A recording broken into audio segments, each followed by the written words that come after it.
ಅಣ್ಣ ಬಾ ಕೂತ್ಕೋ. ಅಣ್ಣ ಸಾಲ 1 ಲಕ್ಷ ದುಡ್ಡು ಬೇಕಾಗಿತ್ತಣ್ಣ. 1 ಲಕ್ಷನಾ? ಹೆಂಗಪ್ಪ? ಮಗಳನ್ನ ಸ್ಕೂಲ್ಗೆ ಸೇರಿಸ್ಬೇಕಣ್ಣ. ನಮ್ಮೂರಲ್ಲಿ ಗೌರ್ಮೆಂಟ್ ಸ್ಕೂಲಲ್ಲೂ ದುಡ್ಡು ಕೇಳ್ತಾರಾ? ಗೌರ್ಮೆಂಟ್ ಸ್ಕೂಲ್ಗೆ ಅಲ್ಲಣ್ಣ, ಪ್ರೈವೇಟ್ ಸ್ಕೂಲ್ಗೆ. ಪ್ರೈವೇಟ್ ಸ್ಕೂಲ್ಗಾ? ಪ್ರೈವೇಟ್ ಸ್ಕೂಲು ದೊಡ್ಡ ದೊಡ್ಡ ಬಿಲ್ಡಿಂಗ್ ಇರ್ತದೆ.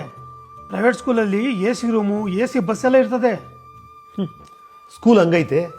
ಪಕ್ಕದ ಮನೆ ಹುಡುಗರು ಅಂಥ ಬಸ್ ಹೋಗ್ತಾರೆ, ಎದುರು ಮನೆ ಮಕ್ಕಳು ಇಂಥ ಡ್ರೆಸ್ ಹಾಕ್ತಾರೆ ಅನ್ನೋದು ಮುಖ್ಯ ಅಲ್ಲ. ಸ್ಕೂಲಲ್ಲಿ ಪಾಠ ಹೇಳೋ ಗುರು ಹೆಂಗಿರ್ತಾನೆ ಅನ್ನೋದು ಮುಖ್ಯ. ಸಾಲನೋ ಸೋಲನೋ ಮಾಡಿ ಪ್ರೈವೇಟ್ ಸ್ಕೂಲ್ಗೆ ಮಕ್ಕಳನ್ನ ಸೇರಿಸ್ತೀರಾ.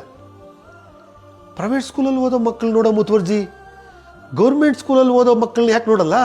ಪ್ರೈವೇಟ್ ಸ್ಕೂಲಲ್ಲಿ ರಿಸಲ್ಟ್ ಒಳ್ಳೆ ಪರ್ಸೆಂಟೇಜ್ ಬರ್ತದೆ ಅಣ್ಣ.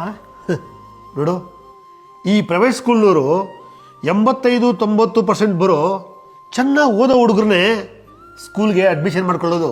ಓದ್ತಾ ಇರೋ ಮಕ್ಕಳನ್ನ ಇವರೇನು ಓದಿಸೋದು?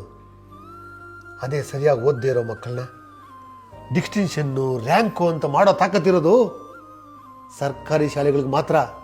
ಯೋಚನೆ ಮಾಡಿದ್ರೆ ನೀವು ಹೇಳೋದು ಸರಿ ಅನಿಸುತ್ತೆ. ಅಷ್ಟೇ ಅಲ್ಲ, ಸ್ಕೂಲಲ್ಲಿ ಲಕ್ಷ ಲಕ್ಷ ಸುಲಿಗೆ ಮಾಡಿದ್ಮೇಲೆ ಓದಿಸೋ ಜವಾಬ್ದಾರಿ ಅವ್ರದ್ದೇ ಅಲ್ವಾ? ಅದು ಬಿಟ್ಟು ಟ್ಯೂಷನ್ಗೆ ಬೇರೆ ನಾವೇ ಕಳಿಸ್ಬೇಕು. ನೀವು ಹೇಳೋದು ಸರಿನೇ, ಆದರೆ ಮಕ್ಕಳು ಇಂಗ್ಲೀಷ್ ಕಲೀಲಿ ಅಂತ ಆಸೆ. ನೋಡು, ಸರ್ಕಾರಿ ಶಾಲೆಗಳಲ್ಲೂ ಕೂಡ ಈಗ ಇಂಗ್ಲೀಷ್ ಮೀಡಿಯಂ ಇದೆ. ಅಷ್ಟೇ ಅಲ್ಲ, ಸರ್ಕಾರಿ ಶಾಲೆಯಲ್ಲಿ ಒಳ್ಳೆ ಪಾಠದ ಜೊತೆಗಳಿಗೆ ಬಿಸಿ ಬಿಸಿ ಊಟ, ಆಟ, ಪುಸ್ತಕ, ಫೀಸು, ಸಮವಸ್ತ್ರ ಇವೆಲ್ಲ ಉಚಿತವಾಗಿ ಕೊಡ್ತಾರೆ. ನೀವು ಹೇಳೋ ಮಾತು ನಿಜ ಅಣ್ಣ. ಮಕ್ಕಳ ಪೋಷಕರು, ಗ್ರಾಮಸ್ಥರು, STMC ಸದಸ್ಯರು, ಸರ್ಕಾರಿ ಶಾಲೆಯ ಎಲ್ಲ ಸಿಬ್ಬಂದಿಗಳು ಸರ್ಕಾರಿ ಶಾಲೆ ಬಗ್ಗೆ ಪ್ರಾಮಾಣಿಕವಾಗಿ ಇನ್ನೂ ಹೆಚ್ಚಿನ ಗಮನ ಹರಿಸಿದ್ರೆ ನಮಗೆಲ್ಲ ಪ್ರೈವೇಟ್ ಸ್ಕೂಲ್ಗಳು ನೆನಪೇ ಆಗಲ್ಲ ಅಲ್ವಾ?